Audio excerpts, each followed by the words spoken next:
हो बेसहारों को सहारा या रसूल अल्लाह, सहारा या रसूल।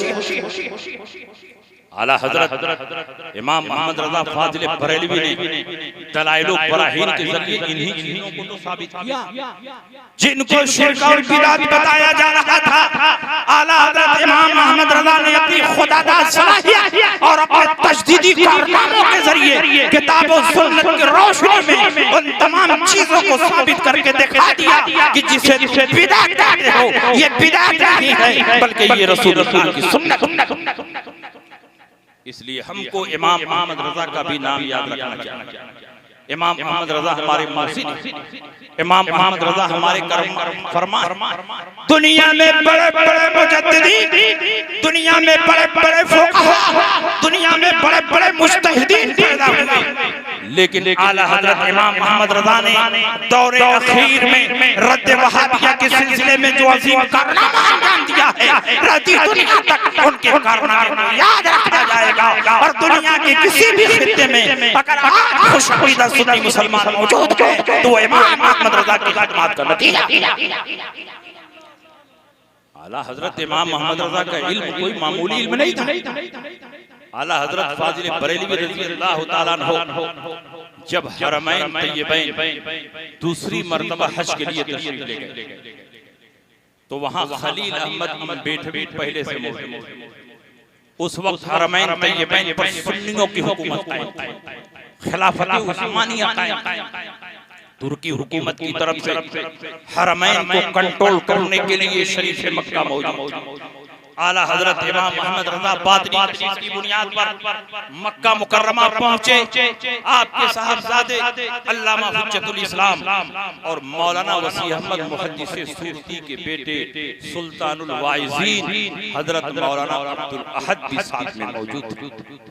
वहाबियों की तरफ से 6 सवालात शरीफ मक्का के दरबार में पेश किए गए और उन्होंने कहा आप लोगों का अकीदा है कि नबी गैब जानते हैं, अगर नबी गैब जानते हैं तो हमारे इन 6 सवालों का जवाब दे दीजिए। शरीफ मक्का ने मक्का मुकर्रमा के सबसे बड़े आलिम मौलाना सालेह कमाल को बुलाया जिनका लक़ब रईसुल उलमा था और कहा ये वहाबिया की तरफ से सवालात आए हैं, आप इनका 2 दिन में तहकीकी जवाब लिखकर दरबार में पेश कीजिए। मौलाना सालेह कमाल वो पर्चा लेते हैं, अपने घर आते हैं, अलमारी में रख देते हैं।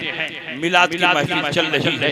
आला हज़रत इमाम मोहम्मद रज़ा को इत्तला मिली कि इसी मक्का की सरजमीन पर जहां इस वक्त अहमद रज़ा मौजूद है वहाबियों ने नबी के इल्म का इनकार किया है, उसको चैलेंज किया है। इमाम मोहम्मद रज़ा का कलम कैसे खामोश रह सकता है? इमाम मोहम्मद रज़ा भागते हुए मौलाना सालेह कमाल के घर गए और उन्होंने खड़े होकर इस्तकबाल किया। मिलाद की महफिल चल रही थी, फरमाया कि हुजूर आ गए हैं तो कुछ तकरीर फरमा दें, मिलाद इख्तिताम को पहुंच जाए। तो आला हजरत इमाम मोहम्मद रज़ा खड़े हुए और तकरीबन 2 घंटा मुसलसल किताब और सुन्नत की रोशनी में इल्म गैब मुस्तफा पर अरबी ज़बान में तकरीर फरमाते रहे। इमाम मोहम्मद रज़ा अरबी ज़बान में तकरीर कर रहे हैं और बड़े बड़े उलमाए मक्का आला हजरत की तकरीर सुनकर झूम। जब तकरीर खत्म हुई तो मौलाना सालेह कमाल ने अलमारी खोला, पर्चा निकाला, कहा हुजूर जो किताब मुझको लिखनी थी वो पूरी किताब आपकी तकरीर में मौजूद, आप बस उसी को लिख दीजिए, किताब तैयार हो जाएगी। उन्होंने कहा इल्मे गैब मुस्तफा पर जब अहमद रज़ा का कलम चलेगा तो पूरी तहकीक और तफसील के साथ लिखा जाएगा। उन्होंने कहा हुजूर इतना टाइम कहाँ, 2 ही दिन में किताब शरीफ मक्का के दरबार में पेश करनी है, इसलिए आप तकरीर फरमाई है उसी को तहरीरी तौर पर जमा कर दीजिए, किताब तैयार हो जाएगी। आला हजरत ने फरमाया नहीं, जब अहमद रज़ा इस मौजू पर लिखेगा तो पूरी तफसील और तहकीक के साथ लिखेगा। कहा हुजूर 2 ही दिन तो हैं, कहा 2 दिन बहुत हैं।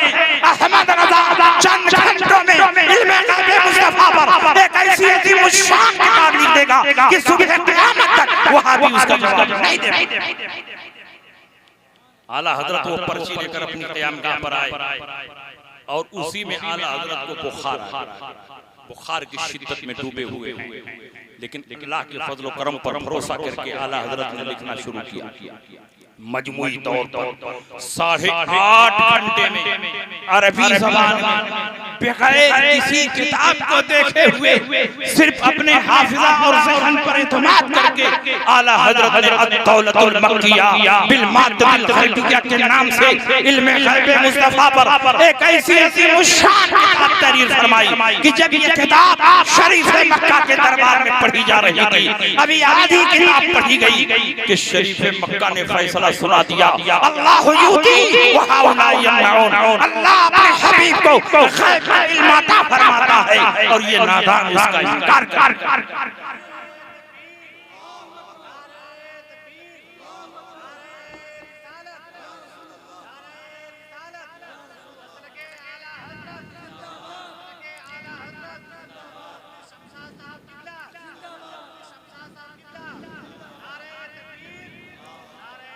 मक्का मुकर्रमा की सरजमीन पर आला हजरत की किताब की धूम मच गई। इनके चेहरे पर हवाइयां आई। जब आला हजरत इंडिया आए, किसी ने पूछा हुजूर सिर्फ 8.5 घंटे में इतनी मोटी किताब बगैर किसी किताब को देखे हुए अरबी ज़बान में आपने कैसे लिख दी? हम और आप होते तो कहते ये हमारे दिमाग का कमाल है, हमारी सलाहियत का नतीजा है। लेकिन आला हजरत अपने हर कमाल को गौसे पाक का कमाल समझते थे, अपने हर कमाल को गौसे पाक की तरफ मंसूब करते थे। आला हजरत फरमाते हैं इसमें मेरा कुछ नहीं, ये सब गौसे पाक का कमाल है। जब किताब लिख रहा था तो ऐसा महसूस हो रहा था कि गौसे पाक की रूहानियत मेरे पुष्ट पर सवार है। क्या दबे जिस पे हिमायत का पंजा तेरा, शेर को खतरे में डालना कुत्ता। मैं किताब लिख रहा था गौसे पाक की रूहानियत मेरी रहनुमाई फरमा रही थी। अहमद रजा इस दलील को भी लिखो, अहमद रजा इस आयत को भी लिखो, अहमद रजा इस हदीस को भी लिखो। गौसे पाक हिदायत फरमा रहे हैं और अहमद रजा का कलम चलता जा रहा है। ये मेरी किताब नहीं, ये गौसे पाक की जिंदा करामत है। और जिस तरह नबियों के मौजज़ात का मुकाबला नहीं हो सकता, उसी तरह वलियों की करामतों का भी मुकाबला नहीं हो सकता है। इसलिए कल भी ये किताब लाजवाब थी, आज भी ये किताब लाजवाब है और सुबह क़यामत लाजवाब। ये है आला हजरत इमाम मोहम्मद रजा की शान। आला हजरत इमाम मोहम्मद रजा फाजिल बरेलवी ने 1000 से ज्यादा किताबें अलग अलग मौज़ूआत पर तस्नीफ फरमाई। और कुछ किताब तो ऐसी लिखी कि पूरी किताब में नुक्ते वाला कोई लफ्ज़ ही नहीं इस्तेमाल है। दुनिया में ऐसा कोई मुसन्निफ कि ऐसा लफ्ज़ इस्तेमाल करे कि पूरी किताब में जितने अल्फाज इस्तेमाल किए गए किसी लफ्ज़ में कोई नुक्ता ही नहीं, गैर मनकूत किताब तहरीर फरमा दी। और आला हजरत ने एक किताब ऐसी भी लिखी कि कोई लफ्ज़ ऐसा इस्तेमाल ही नहीं किया कि जिसमें हर हर्फ में नुक्ता ना। ये इंसान के कमाल से बाहर है, इंसान की ताकत और कुदरत से बाहर है। आदमी अपने कसब और अपनी मेहनत से ये इल्म नहीं हासिल कर सकता। इसलिए मैं कहता हूँ आला हजरत इमाम अहमद रजा का इल्म कसब ही नहीं था, इल्म लदुन्नी था। अल्लाह ने खास अपनी बारगाह से इमाम अहमद रजा को अता फरमाया। ये इमाम अहमद रजा की शान और विलायत में उनका दर्जा इतना ऊंचा कि अल्लाह ने उस दौर के वलियों का सरदार इमाम मोहम्मद रजा को, क्योंकि इमाम मोहम्मद रजा अपने दौर के मुजद्दिद हैं और जो मुजद्दिद होता है वो सिर्फ वली नहीं होता बल्कि अपने दौर के वलियों का सरदार होता है। ये मैं नहीं कहता, मुजद्दिद अल-फसानी ने अपने मकतूबात के दफ्तर दौम में लिखा है जो मुजद्दिद होता है वो अपने जमाने के वलियों का सरदार। और आला हजरत को मुजद्दिद दलालों ने नहीं बनाया, आला हजरत को मुजद्दिद चमचों ने नहीं बनाया, आला हजरत को मुजद्दिद मुरीदीन ने नहीं बनाया, बल्कि उलमाए हिल्लो हरम ने आला हजरत की तसनीफात को देखने के बाद कहा वल्लाहि लौ क़ील फ़ीहि इन्नहु मुजद्दिदु हाज़ल क़र्न लकाना हक़्क़न सवाब। खुदा की कसम अगर इनके बारे में ये ऐलान कर दिया जाए कि ये इस दौर के मुजद्दिद हैं तो ये बात 100% सही। इसीलिए बड़े बड़े वलियों के ख्वाब में गौसे पाक ने आकर फरमाया कि इस वक्त मौलाना अहमद रजा मेरे नायब, इस वक्त मौलाना अहमद रजा मेरे मसलक की नियाबत कर रहे हैं। जमात अहले सुन्नत के बहुत बड़े पीर सैयद जमात अली शाह मुहद्दिस अली पूरी ने ख्वाब देखा। ख्वाब में सरकार गौसे आजम तशरीफ लाए। पूछा हुजूर इस वक्त हिंदुस्तान में आपका नायब कौन है? तो सरकार गौसे पाक ने फरमाया इस वक्त हिंदुस्तान में मेरा नायब मौलाना अहमद रजा खां बरेलवी। और जब आला हजरत की रूहानियत में और कमाल पैदा हुआ, विलायत का दर्जा और ऊंचा हुआ, आला हजरत इमाम अहमद रजा के जमाने के एक बहुत बड़े पीर, बहुत बड़े मुसन्निफ, बहुत बड़े मुहद्दिस हजरत शेखुल मशाइख पीर सैयद मोहम्मद शरफपुरी रहमतुल्लाह अलैह ने ख्वाब देखा। और ख्वाब में सरकार गौसे पाक की ज़ियारत हुई तो पूछा हुजूर इस वक्त पूरी दुनिया में आपका नायब कौन है? तो सरकार गौसे पाक ने फरमाया इस वक्त पूरी दुनिया में मेरा नायब मौलाना अहमद रजा खां बरेलवी। अल्लामा पीर मोहम्मद शरफपुरी के दिल में आला हजरत की ऐसी अजमत पैदा हुई कि वो शरफपुर से चलकर, शरफपुर इस वक्त पाकिस्तान में, शरफपुर से चलकर बरेली आए ताकि उस अल्लाह के नेक बंदे की ज़ियारत की जाए जिसके बारे में सरकार गौसे पाक फरमा रहे हैं कि इस वक्त पूरी दुनिया में मेरा नायब मौलाना अहमद रजा खां बरेलवी। तो जब यहाँ तशरीफ लाए बरेली शरीफ और आला हजरत के बैठक में तशरीफ ले गए तो आला हजरत अपनी बैठक में बैठे हुए, अल्लामा शरफपुरी पहुंचे। जाते ही आला हजरत को सलाम किया और आला हजरत से मुसाफा किया और आला हजरत का हाथ चूमा। तो जब अल्लामा शरफपुरी ने आला हजरत का हाथ चूमा तो आला हजरत ने उनका हाथ चूमा। अल्लामा शरफपुरी ने कहा हुजूर मैंने तो इसलिए आपका हाथ चूमा कि आप हिंदुस्तान के सबसे बड़े आलिम, सबसे बड़े मुहद्दिस और फकीह हैं, लेकिन आपने क्यों मेरा हाथ चूम लिया? क्योंकि मैंने अपना नाम बताया नहीं, अपना तारुफ कराया नहीं, कहां से मैं आ रहा हूं बताया नहीं, कभी मेरी आपकी मुलाकात हुई नहीं। मैंने तो आपको आलिम रब्बानी समझकर हाथ चूमा, लेकिन आपने इस अजनबी का हाथ क्यों चूम लिया? आला हजरत इमाम अहमद रजा फरमा रहे हैं कि जो ख्वाब में सरकार गौसे पाक को देखकर आ रहा हो वो इस लायक है कि सिर्फ उसका हाथ नहीं बल्कि उसका पांव भी चूमा जाए, इसलिए मैंने तुम्हारे हाथ को चूम लिया।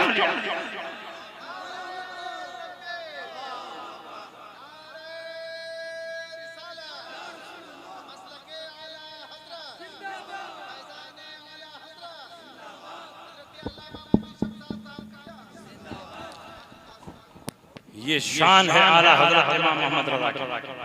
और याद रखो गौसे पाक की बारगाह में महबूबियत यूं ही नहीं मिलती है। जब गौसे पाक की बारगाह में आप अपना अदब पेश करोगे, खराज अकीदत पेश करोगे, एहतराम के साथ उनका नाम लोगे, गौसे पाक से ताल्लुक रखने वाली तमाम चीजों का एहतराम करोगे, तब गौसे पाक का फैजान आपको मिलेगा। और आला हजरत इमाम मोहम्मद रजा निस्बत कादरियत पर इस कदर फख्र करते थे, इस कदर फख्र करते थे कि अपने हर छोटे बड़े कमाल को गौसे पाक का कमाल। कचौचा शरीफ में शेखुल इस्लाम अल्लामा मदनी मियां हैं, उनके वालिद हैं मुहद्दिस आज़म। मुहद्दिस आज़म कचौची जब मदरसे से फारिग हो गए तो घर वालों ने फैसला किया कि इनको बड़ा मुफ्ती और मुनाजिर बनाना। और मुफ्ती और मुनाजिर कोई किताब पढ़कर नहीं बन सकता, जब तक किसी माहिर मुफ्ती और मुनाजिर की बारगाह में रहकर वो ट्रेनिंग ना हासिल। जैसे डॉक्टर सिर्फ कोर्स मुकम्मल करके डॉक्टर नहीं बन सकता, सिर्फ किताबें पढ़कर डॉक्टर नहीं बन सकता, जब तक किसी माहिर डॉक्टर की निगरानी में कई साल प्रैक्टिस न करे उस वक्त तक वो माहिर डॉक्टर नहीं बन सकता।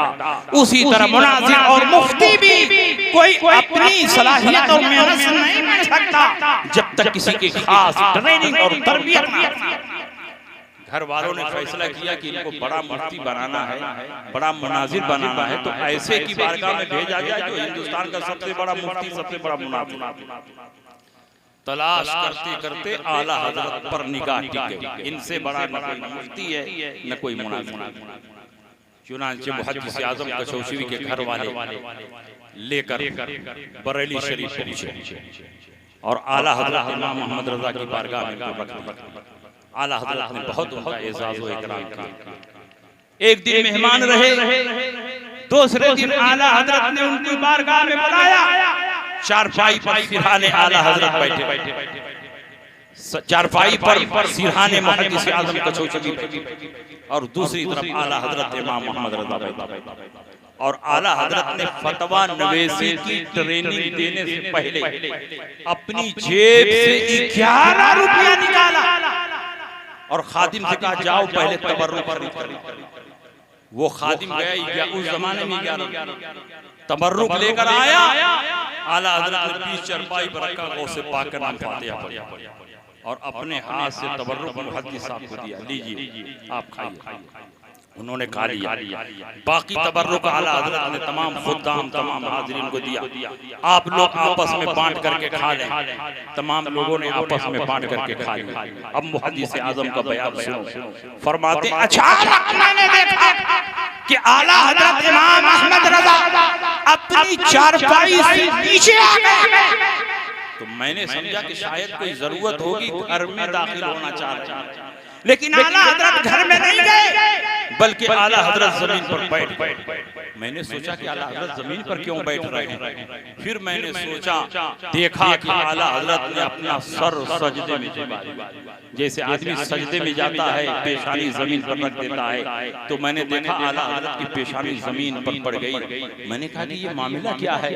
फिर मैंने गौर किया तो देखा कि तबर्रुक बांटने वालों की गलती से तबर्रुक का एक छोटा सा जर्रा जमीन पर गिरा हुआ था और आला हजरत झुककर अपनी ज़बान से उठा रहे हैं, हाथ से नहीं उठा रहे हैं। जिस आदमी के दिल में सरकार का उसे पाक के तबर्रुक का इतना एहतराम हो कि अगर जमीन पर गिर जाए तो वो उसको हाथ से ना उठाए बल्कि बैठकर अपनी ज़बान से उठाए, उसके दिल में सरकार का उसे पाक का कितना एहतराम होगा, सरकार का उसे पाक की ज़ात का कितना एहतराम होगा। गौसे पाक के नाम पर आला हजरत ने अपने वजूद को फना कर दिया, तो गौसे पाक ने भी अपनी बारगाह का तोहफा अता फरमाया।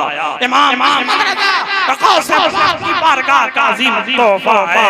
आला हजरत फरमाते हैं, तुझसे दर से सर और सच से है मुझको निस्बत, मेरी गर्दन में भी है दूर का डोरा तेरा, मेरी किस्मत की कसम खाएं सगाने बरकत, हिंद में रह के भी तेरा। नारे तकबीर, नारे रिसालत, अज़मते वालिदैन कॉन्फ्रेंस, नारे तकबीर, नारे रिसालत। ये है आला हजरत इमाम मोहम्मद रजा का मकाम और मर्तबा। बताइए हम लोग बुजुर्गों का इतना एहतराम करते हैं। 12 रबीउल अव्वल शरीफ के मौके पर, 11वीं शरीफ के मौके पर, मेराजुन नबी के मौके पर, 6ठी शरीफ के मौके पर हम बहुत शौक से तबर्रुकात के एहतमाम करते हैं। बहुत सारे मुसलमानों को खिलाते हैं। ये बुजुर्गों के नाम पर तबर्रुक, और जिस टेबल और कुर्सी पर बैठा कर खिलाया जाता है वहाँ देखिए तो टेबल के नीचे कितने तबर्रुकात गिरे, टेबल पर कितने गिरे, बेतहाशा लोग देखते हैं, पैरों से रौंदते हैं। गौसे पाक रज़ियल्लाहु ताला अन्हु के नाम पर जिस चीज पर फातिहा पढ़ी गई उस तबर्रुक के एहतराम के साथ क्या मामला करना चाहिए, ये आला हजरत इमाम मोहम्मद रज़ा ने हमें सबक दिया है। इसलिए अगर तुम सच्चे पक्के सुन्नी बरेलवी मुसलमान हो तो जिस तरह गौसे पाक का नाम लेकर इंसान सलाम करते हो उसी तरह उनके तबर्रुकात का एहतराम, तबर्रुकात का एहतराम हमारे लिए लाजिम और जरूरी। इसलिए मेरे दोस्तों, सरकार आला हजरत इमाम मोहम्मद रज़ा का उर्स आ रहा, 10, 11, 12 तारीख में उर्स है। ज्यादा से ज्यादा उनके नाम मिसाले सवाब करें। आला हजरत इमाम मोहम्मद रज़ा हमारे मोहसिन, आला हजरत इमाम मोहम्मद रज़ा हमारे करम फरमा। आला हजरत ने पूरी जिंदगी मुसलमानों के दीन और ईमान की हिफाजत फरमाई। आला हजरत ने अपनी किताबों में इतने मसाइल तहरीर फरमा दिए हैं और अक़ीदा अहले सुन्नत सुन्नत पर इतने दलाइल तहरीर फरमा दिए हैं कि क़यामत तक कोई फितना पैदा हो तो आला हजरत की किताबों की रोशनी में उसका जवाब लिखा जा सकता है, उसका जवाब दिया जा सकता है। इसलिए आला हजरत इमाम मोहम्मद रज़ा हमारे मोहसिन हैं और आला हजरत फाजिल बरेलवी रजी अल्लाह ताला अन्हु के बाद उनके शहजादे गिरामी वक़ार हुजूर मुफ्ती आज़म हिंद अलैहि रहमतु व रिज़वान ने अपने इल्म के जरिए, अपने तक़वा के जरिए, अपने तदब्बुर के जरिए, अपनी पाकीज़ा सियासत के जरिए, अपनी तसनीफ़ात और तहरीरात के जरिए पूरी मिल्लत इस्लामिया के रहनुमाई मिल्लत इस्लामिया को बेयारो मददगार नहीं छोड़ा। आला हज़रत तशरीफ ले गए और अपने पीछे अपने शागिर्दों की एक मजबूत जमात छोड़ी। उस जमात ने आला हज़रत इमाम मोहम्मद रज़ा के बाद हम सुन्नियों के दीन व ईमान की हिफाजत और उसी जमात में एक रोशन नाम हुजूर सदरुल शरिया हुजूर सदरुल शरिया दुनिया से गए तो अपने पीछे शागिर्दों की एक लंबी चौड़ी टीम छोड़ी। उनके शागिर्दों में एक बहुत ही नुमाया और रोशन नाम उस्ताजुल उलमा जलालतुल इल्म हुजूर हाफिज़ मिल्लत अलैहि रहमतु व रिज़वान का नाम है, जिन्होंने मुबारकपुर की सरजमीन पर अल जामिअतुल अशरफिया कायम करके पूरी दुनिया में मसलक आला हज़रत की तरबियत व इशाअत का इंतजाम फरमाया और शागिर्दों की एक लंबी चौड़ी फौज तैयार कर दी कि आज दुनिया के किसी भी खित्ते में चले जाओ, हर जगह हाफिज़ मिल्लत के तलामिज़ा चाहे बिल वास्ता हो या बिना वास्ता हो, हर जगह मसलक आला हज़रत की तर्जुमानी करते हुए नजर। तो हमारे बुजुर्गों ने हमको बेसहारा नहीं छोड़ा। हुजूर मुफ्ती आज़म हिंद की शान तो ये थी कि दिन रात तावीज़ लिखते थे और उनकी तावीज़ में इतना असर, सुभान अल्लाह। टीवी का मरीज आ रहा है वो भी ठीक हो जा रहा है, कैंसर का मरीज आ रहा है वो भी ठीक हो रहा है, दमा आ रहा है वो भी ठीक। एक मरीज तो ऐसा आ गया रोने लगा कि हुजूर डॉक्टरों ने कह दिया है कि 3 महीने से ज्यादा तुम जिंदा रहोगे नहीं, क्योंकि तुम्हारा कैंसर बिल्कुल आखिरी स्टेज में पहुंच चुका है। अब जाओ अपने घर आराम करो, बाल बच्चों में रहो। अब तुम्हारी जिंदगी की कुल मुद्दत 3 महीना है। हुजूर मुफ्ती आज़म हिंद ने फरमाया डॉक्टर झूठा है, अल्लाह सच्चा है, तुम जिंदा रहोगे, जिंदा रहोगे, जिंदा रहोगे। कई साल तक 300 साल तक वो आदमी जिंदा रहा। डॉक्टरों की भविष्यवाणी गलत हो गई, लेकिन अल्लाह के वली की ज़बान से जो बात निकली अल्लाह ने उसको अपनी बारगाह में कबूल। और आला हज़रत अज़ीमुल बरकत के शहजादे हुजूर मुफ्ती आज़म हिंद के कश्फ आया कि उनके पास जो बैठते थे वो डरते ही रहते थे कि कहीं हजरत को कश्फ न हो, बातिन का हाल खुल न जाए। एक मर्तबा हुजूर मुफ्ती आज़म हिंद अलैहि रहमतु व रिज़वान हजरत निज़ामुद्दीन औलिया में फातिहा पढ़ने के लिए तशरीफ ले गए। हजरत निज़ामुद्दीन औलिया का दरगाह देखा है कि नहीं देखा? निज़ामुद्दीन औलिया। और जब उस दरगाह पर जाएंगे तो उस दरगाह से कुछ ही पहले तबलीगी जमात का मरकज सेंटर, जिसमें तबलीगी जमात वाले फारे में मुर्गी की तरह एकदम भरे रहे।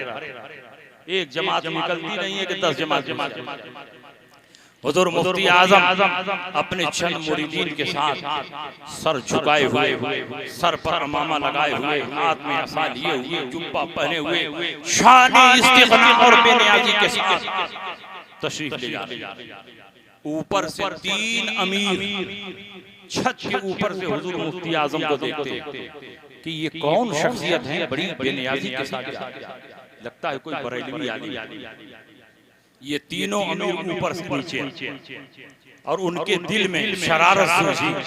उन्होंने सोचा कि अकेले हैं, चलो मुरीदीन हैं, चलो सवाल और जवाब किया जाए, देखा जाए कितने पानी में। ये तीनों अमीर ऊपर से नीचे आए और हुजूर मुफ्ती आज़म हिंद सर झुकाए हुए मज़ार में फातिहा पढ़ी।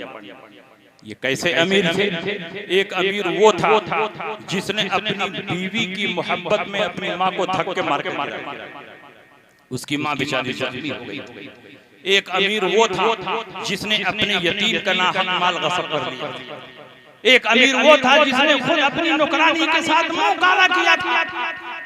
ये तीनों अमीरों की हिस्ट्री है हुजूर मुफ्ती आज़म हिंद फातिहा पढ़कर फारिग हुए तो ये तीनों मुस्टंडे अमीर गए, कहा हजरत कहां से आ रहे हैं? तो आपने फरमाया कि बरेली शरीफ से आ रहा। तो कहा बरेली के रहने वाले हैं, क्या नाम है? तो कहा मेरा नाम मुस्तफा रजा है और मेरा मकान बरेली शरीफ है। तो कहा बरेली में तो मौलाना अहमद रजा भी रहते हैं। कहा मौलाना अहमद रजा मेरे वालिद। कहा अच्छा आप उनके बेटे? कहा हाँ। कहा तब तो आपका अकीदा होगा कि नबी गैब जानते हैं, क्योंकि मौलाना अहमद रजा का यही अकीदा। हुजूर मुफ्ती आज़म ने फरमाया सिर्फ मौलाना अहमद रजा का नहीं बल्कि तमाम सहाबा का, ताबईन का, तबे ताबईन का, अइम्मा मुज्तहिदीन का 1400 साल से उम्मत मुहम्मदिया का यही अकीदा है कि अल्लाह की अता से नबी गैब जानते हैं और नबी की अता से वली भी गैब जानते हैं। तो कहा कि अगर नबी गैब जानते हैं तो जरा दलीलें दे दीजिए।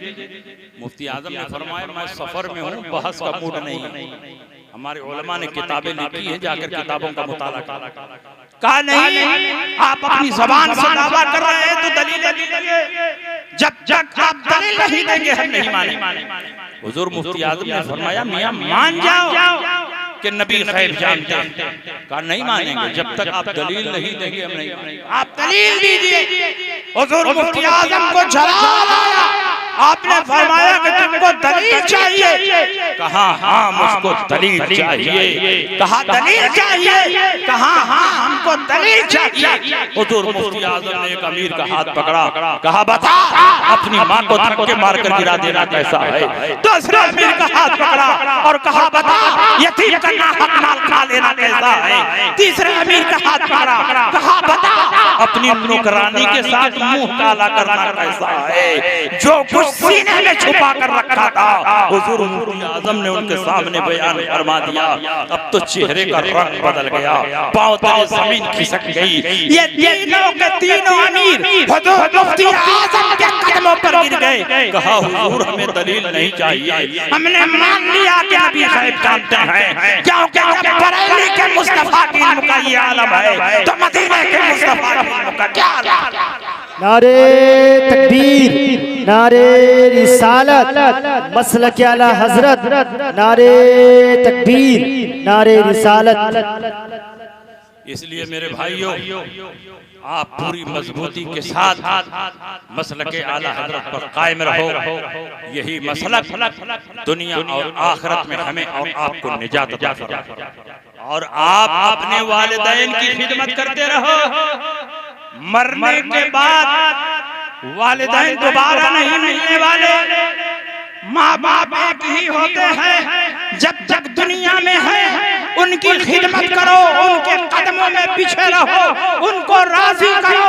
याद रखो जिसने अपने माँ बाप को राजी कर लिया उसने अल्लाह को राजी कर लिया। रसूलुल्लाह का नबी अकरम सल्लल्लाहु अलैहि वसल्लम की बारगाह में एक सहाबी रसूल हाजिर हुए और उन्होंने कहा या रसूल अल्लाह मन अहक्कुन नास बिहुस्न सहाबती, लोगों में कौन है जो सबसे ज्यादा हमारी खिदमत का मुस्तहिक है? नबी ने फरमाया उम्मुक, तेरी माँ मुस्तहिक है। सहाबी रसूल ने पूछा सुम्मा मन, उसके बाद कौन मुस्तहिक? नबी ने फरमाया उम्मुक, तेरी माँ मुस्तहिक है। सहाबी रसूल ने पूछा सुम्मा मन, उसके बाद कौन मुस्तहिक है? नबी ने फरमाया उम्मुक, तेरी माँ मुस्तहिक है। जब चौथी मर्तबा सहाबी रसूल ने पूछा सुम्मा मन, अब कौन हमारी खिदमत का मुस्तहिक है? तो नबी ने फरमाया सुम्मा अबूका, अब तेरा बाप मुस्तहिक है। इसका मतलब यह हुआ कि माँ की खिदमत बाप के मुकाबले में 3 गुना ज्यादा है। मतलब यह है कि अगर कोई बेटा अपने वालिदैन पर 400 रुपया खर्च करना चाहता है तो 300 रुपया माँ पर खर्च करे और 100 रुपया बाप। इसलिए कि माँ की खिदमत ज्यादा है। और अगर एक ही वक्त में माँ और बाप पानी का मुतालबा करते बेटा पानी ला, माँ ने भी कह दिया पानी, उसी वक्त में बाप ने भी कह दिया पानी ला, तो अब बेटा क्या करेगा? तो उसके लिए हुक्म ये है कि पहले माँ की खिदमत में पानी लेकर पहुंचे, उसके बाद बाप की खिदमत में पानी लेकर पहुंचे, क्योंकि माँ की खिदमत बाप से ज्यादा भी है और माँ की खिदमत बाप पर मुकद्दम। एक सहाबी रसूल ने अपनी माँ को 7 मरतबा कंधे पर सवार करके पैदल तवाफ कराया, पैदल हज किया और तवाफ कराया। नबी की खिदमत में हाजिर हुए, या रसूल अल्लाह मैंने पैदल हज किया और 7 मरतबा अपनी माँ को हज कराया और कांधे पर बैठा करके हज कराया है। या रसूल अल्लाह मेरी माँ का जो हक मेरे ऊपर था अब तो वो हक अदा हो गया होगा।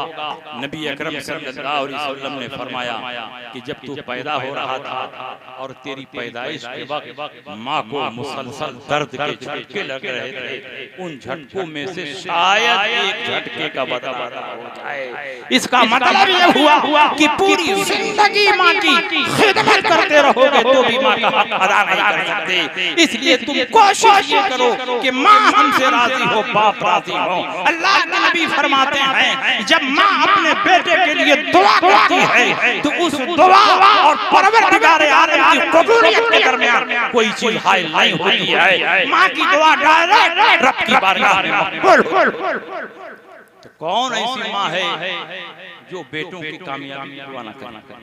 कौन ऐसी माँ है जो अपने बेटों को आगे बढ़ने के लिए दुआ न करे? कौन ऐसी माँ है जो अपने बेटों की खुशहाली और तरक्की के लिए दुआ न करे? इसलिए आप लोग माँ बाप की खिदमत करें, माँ बाप को राजी रखें और जब माँ बाप दुनिया से चले जाएं तो वक्तन फवक्तन उनके लिए इसाले सवाब भी करते रहें। इसलिए कि जब तक दुनिया में थे उनकी खिदमत ये है कि उनको खाना दिया जाए, पानी दिया जाए, दवा दिया जाए, और जब दुनिया से चले गए तो उनकी खिदमत और उनके साथ भलाई का तरीका ये है कि उनके लिए इसाले सवाब किया जाए। इसलिए अपने माँ बाप के साथ अच्छा सलूक करो, अपने माँ बाप के साथ हुस्ने सलूक करो।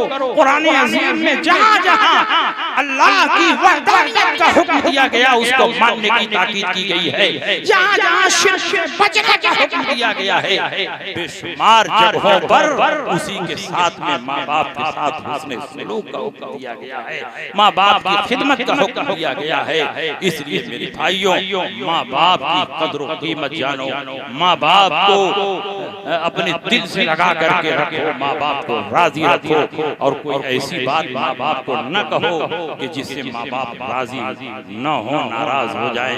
कुरान अज़ीम में जगह जगह माँ की अज़मत को बयान किया गया, हुकूक़ वालिदैन को बयान किया गया। नबी अकरम ने तो एक हदीस में यहाँ तक फरमा दिया, इन्नल जन्नत तहत अक़दामिल उम्महात, बेशक जन्नत माँओं के कदमों के नीचे है। मतलब ये है कि तुम माँओं के कदमों में बिछे रहो, यहाँ तुम गर्दन झुकाओगे और परवरदिगार आलम वहाँ जन्नतुल फिरदौस में जगह। बस बातें बहुत हैं कहने के लिए। अब इन्हीं बातों के साथ मैं आपके दरमियान से रुखसत हो रहा हूँ। परवरदिगार आलम इन तमाम भाइयों को जिन्होंने इस साले सवाब की महफिल सजाई है और मदरसा मदीनतुल रसूल बनाया, रसूल के नाम पर ये मदरसा बना, मदरसा मदीनतुल रसूल। इस मदीनतुल रसूल में मेहमाने रसूल, मेज़बाने रसूल सब जमा होंगे और इल्मे रसूल की तालीम होगी। मदरसा बनाना ये बहुत अच्छा काम है, दीन को फरोग भी मिलता है और माँ बाप को हमेशा हमेशा इसका सवाब भी मिलता रहेगा। माँ बाप को सवाब पहुँचाने का सबसे बेहतरीन जरिया उनकी तरफ से मदरसा बनाया जाए, उनकी तरफ से मस्जिदें बनाई जाए। जब तक ये मस्जिदें कायम रहेंगी, जब तक इन मदरसों में दीन का काम होता रहेगा, वालिदैन को इसका सवाब पहुंचता। बस इन्हीं बातों के साथ मैं रुखसत हो रहा हूँ। लहद में इश्क़ रूह शहदा लेके चले, अंधेरी रात सुनी थी चिराग लेके चले, तेरे गुलामों का नक्शे कदम राह खुदा वो क्या बख्श सके जो ये सुराग लेके चले। वाखिर दावाना अल्हम्दुलिल्लाहि रब्बिल आलमीन।